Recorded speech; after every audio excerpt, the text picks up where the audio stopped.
Disturbance of ecosystems. This is a partial food web for the salmon forest ecosystem. This ecosystem is in balance. Carnivores feed on salmon and carry their nutrients into the forest, where they are absorbed by trees. Matter and low entropy energy flow along these paths. What if we disturb just one part of this cycle by removing the decomposers?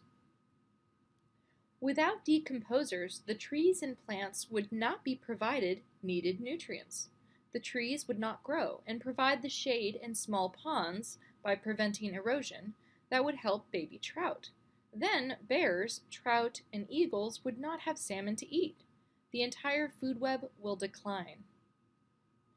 A disturbance to one part of an ecosystem affects the entire ecosystem. Think of a line of dominoes. Once one domino is pushed over or disturbed, all of the dominoes are affected. Many disturbances are caused by human activities. These include hunting, deforestation or cutting down trees, unsustainable fishing practices, and pollution. The American alligator was once thought of as an annoying pest. They showed up in people's pools, golf courses, and ate game fish that people liked to catch. So it was hunted without limit until it became an endangered species. This caused an unlikely result. As the alligators disappeared, so did the game fish, fish that are caught by fishermen for sport.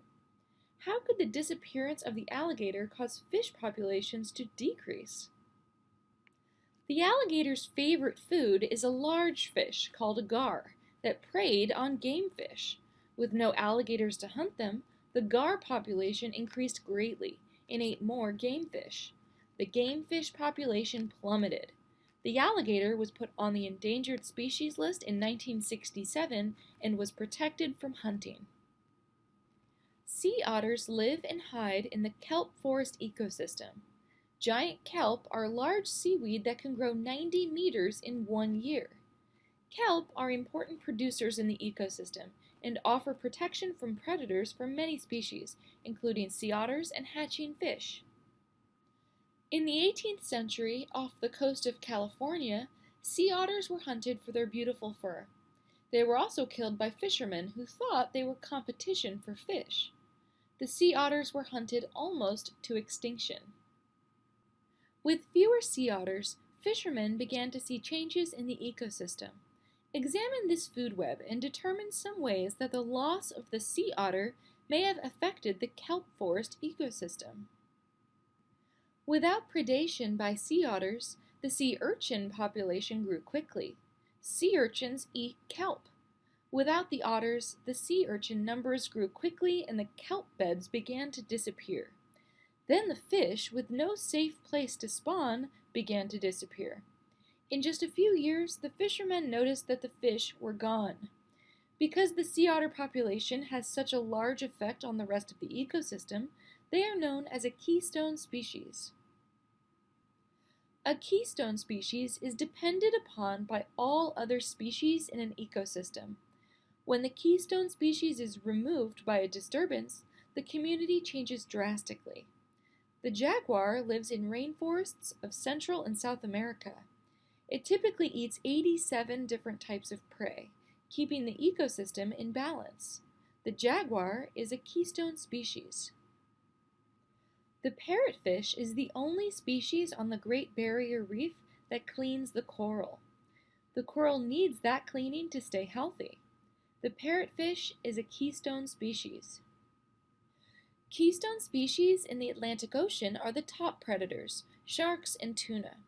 Based on the simplified food web, what will happen to the community if tuna are removed? The populations of mackerel will decrease, the small fish will increase, the shrimp-like creatures will decrease, and the one-celled life, much of which are photosynthetic plankton, will increase. The population of sharks will decrease. Acid rain, caused by air pollution, makes the soil where it falls acidic. Suppose that acid rain falls on an ecosystem and kills the salamanders and frogs. Use the food web on the next page to determine how the removal of salamanders affects the following populations: snake, dragonfly, phytoplankton, and trout. Here we see the salamander. What happens if we remove the salamander? The snake population will decrease with fewer salamanders to eat. The dragonfly population will increase due to fewer predators. The phytoplankton population will decrease due to more dragonflies eating them. The trout population will decrease as there are fewer salamanders to eat, so eagles will eat more trout. About 95% of U.S. commercial salmon fishing occurs off the coast of Alaska in the summer as the salmon are returning to spawn. The two most common ways that commercial fishermen catch salmon are with gill nets and purse seines.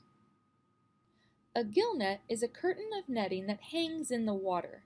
The net openings are engineered so that the heads of fish can fit through but not their bodies.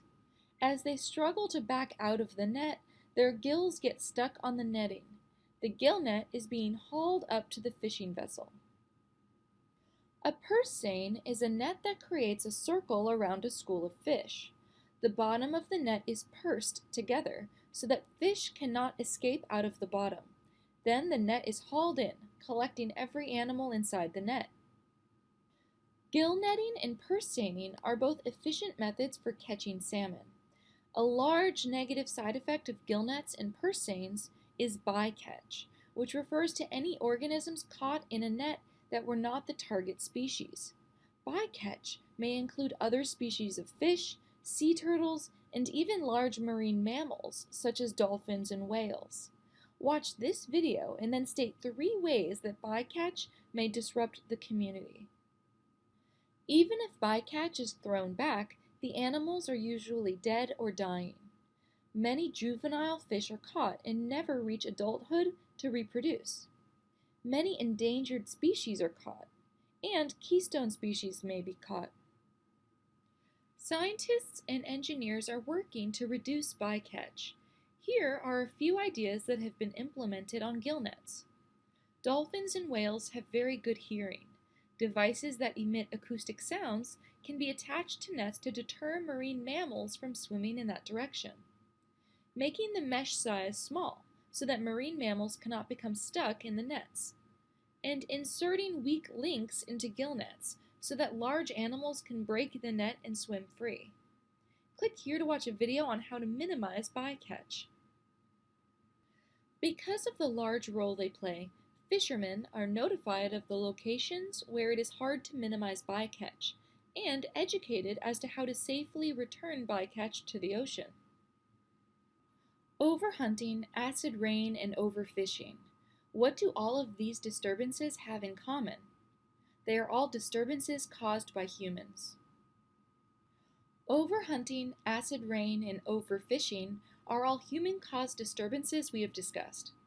Other human-caused disturbances include deforestation, unsustainable farming, industrialization, development of cities and suburbs, burning of fossil fuels, disruptive mining, water and air pollution, introduction of invasive species to new environments.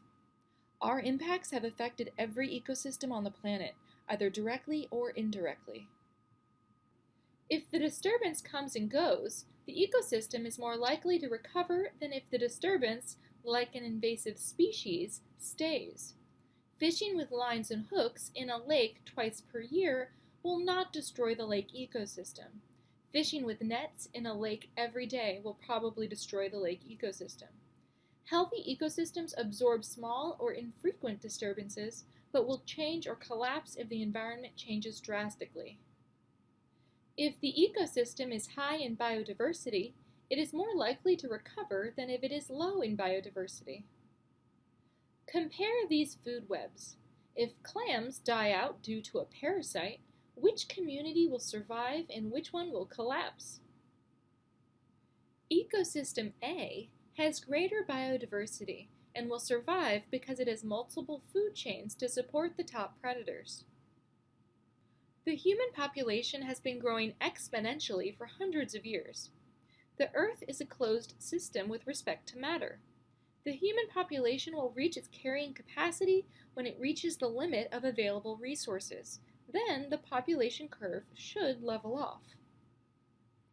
There is much disagreement among the experts about whether the carrying capacity, the maximum human population possible with the limited resources of the Earth, is closer to 6 billion or 16 billion.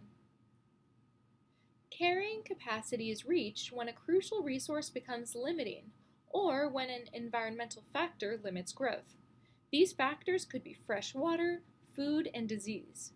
Humans have the ability to modify their environment and to constantly search for new resources. Throughout history, this has enabled humanity to exceed projected carrying capacities. Population growth is like a game of musical chairs. There is plenty of room for everyone at the party, but only a few people can play the game. As people consume more, the number of chairs shrinks, and even fewer people can play, regardless of more and more people arriving at the party.